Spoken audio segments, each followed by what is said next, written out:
O'zbekistonda Angus sigirni 8 oylik bo'g'ozi borligini bilarmidingiz? Salkam 1 tonna keladigan qizil anguslar. Buxoro viloyati G'ijduvon tumaniga kirib keldi. Xo'p, bular bo'g'oz sigir.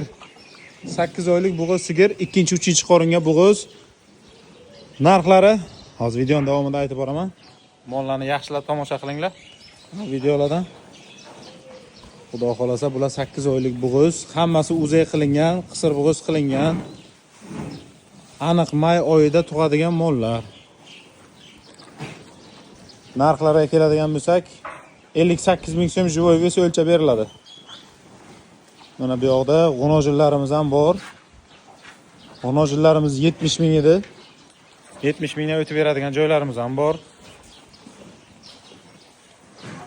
Limuzin buqamiz ham bor, zotga qo'shishga kerak bo'lsa sizlarga sigirlaringiz bo'lsa olib kelsangiz qo'shib beramiz.